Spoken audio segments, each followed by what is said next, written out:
Para diminuir a incidência de riscos e de sequelas de mau uso de substâncias, é importante compreender como o consumidor efetua os consumos. De facto, há riscos relacionados com a forma de consumo, com a qualidade do consumo, com o policonsumo e com o local de consumo. O consumo de uma substância por ingestão é comum. Apesar dos riscos da intoxicação aguda, a absorção pelo aparelho digestivo é das formas que melhor permite ao organismo defender-se da quantidade e da qualidade do que absorve. Por via oral, há quem faça consumos de abuso com sedativos, anfetamínicos e ainda quem use ácidos em selos, gotas ou comprimidos.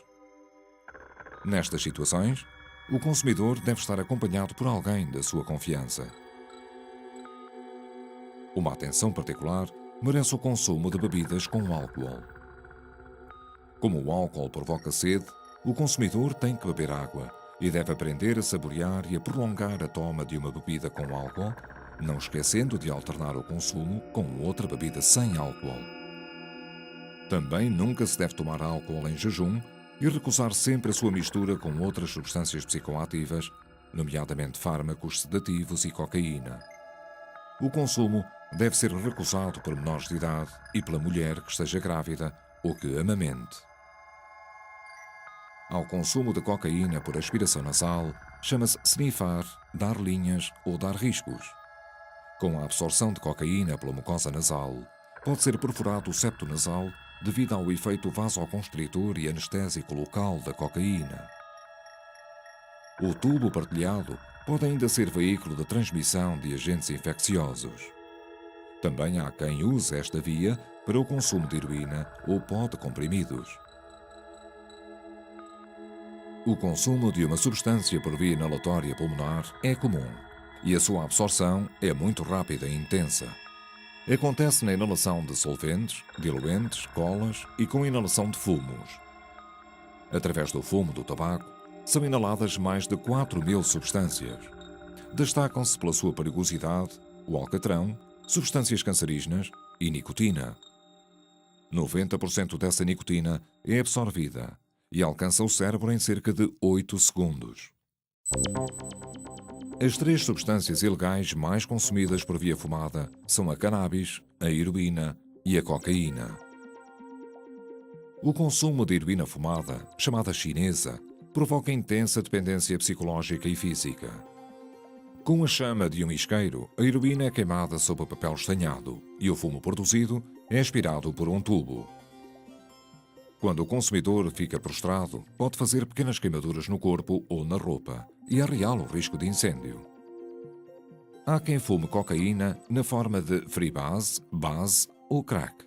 Que el consumo de pasta base de cocaína como de crack es tan o más problemático, produce un deterioro biopsicosocial enorme y una dependencia marcadísima. É frequente a base a ser cozinhada com amoníaco, mas é menos danoso para a saúde fazê-la com bicarbonato de sódio. Se a base for preparada com éter, aumenta o risco de provocar queimaduras por explosão. Os derivados da planta da cannabis também são fumados. A erva pode ser consumida sem mistura, em cachimbo ou enrolada em papel mortalha. Depois de aceso o charro de erva, pode rolar ou rodar, passando pelos lábios de vários consumidores. O haxixe fuma-se em cachimbo ou mais frequentemente misturado com tabaco e enrolado em papel mortalha, como o cigarro artesanal. O óleo de haxixe pode ser pingado sobre um cigarro vulgar. Se os riscos físicos do consumo destas substâncias estão associados à agressão pelos produtos existentes no fumo, os riscos psicológicos estão associados às alterações do humor, da ansiedade e da percepção da realidade. São desconhecidos casos de morte por overdose pela cannabis. O consumidor chama ao uso por via intravenosa caldo ou chuto.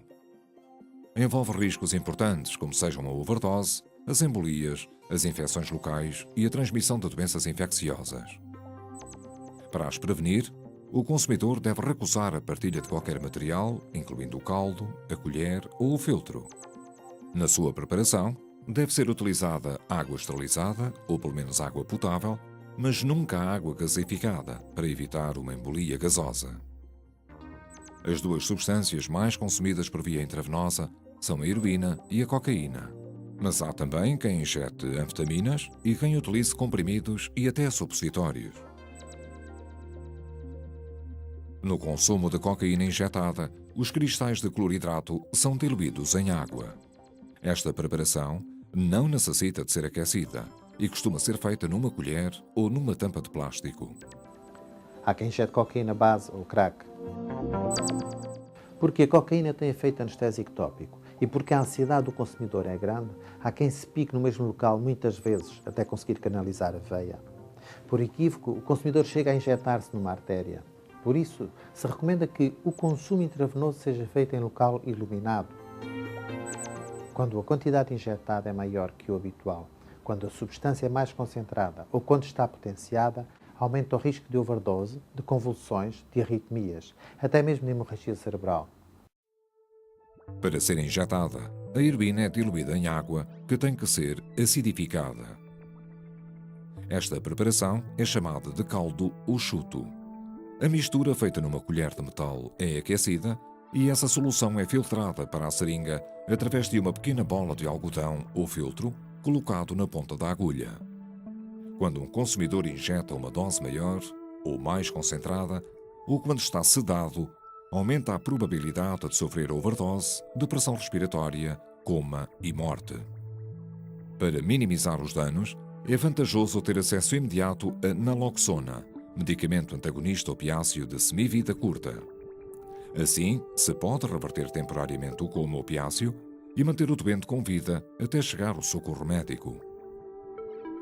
Para reduzir o risco de injetar bactérias, fungos ou vírus, não se deve usar vinagre ou sumo de limão.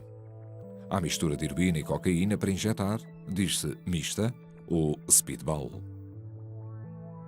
Quem aquece e derrete um supositório para injetar tem que prevenir o risco de embolia gorda e, para isso, não se pode aspirar para a seringa a gordura sobrenadante. Quem usa um comprimido deve reduzi-lo a pó muito fino e, depois de diluído em água esterilizada, deve fazer 2 passagens por um filtro para minimizar a entrada de grânulos na seringa. Nunca se deve usar um comprimido que tenha estado na boca para evitar injetar bactérias ou fungos. Para minorar as agressões do consumo intravenoso, foram criados programas com cedências de utensílios para consumo asséptico. Distribuem-se seringas e agulhas esterilizadas, recolhem-se as usadas, distribuem-se colheres, toalhetes e pensos assépticos, água acidificada ou água destilada e faculta-se ainda informação sobre atitudes para reduzir riscos.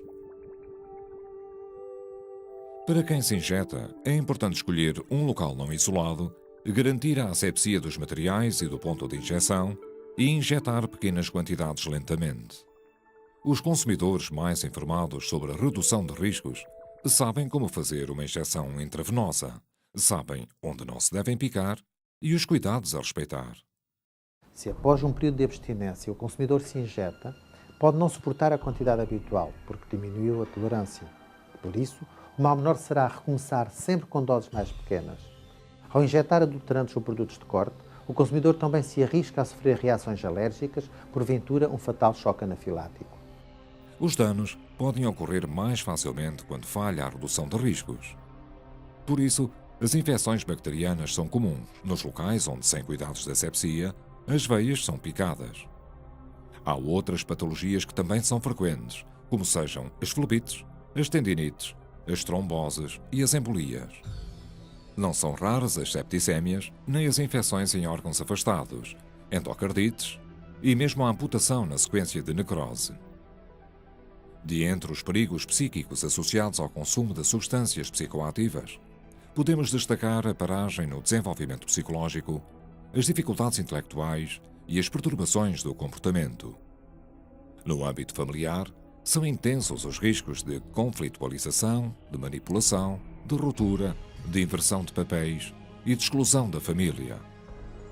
Associados à parentalidade, pode surgir a dificuldade ou incapacidade em procriar, a gravidez não desejada, a gravidez de risco, a interrupção da gravidez, o parto de risco, o desleixo nos cuidados com a criança ou a perda do poder paternal ou de progenitores. Há algumas famílias com problemas a que nós chamamos disfuncionais e esses problemas podem frequentemente interferir com as aprendizagens escolares e com a apetência pelo saber dos seus filhos. Associados às atividades sexuais, importa mudar comportamentos para reduzir os riscos de contaminação infecciosa pelos vírus do HIV e das hepatites.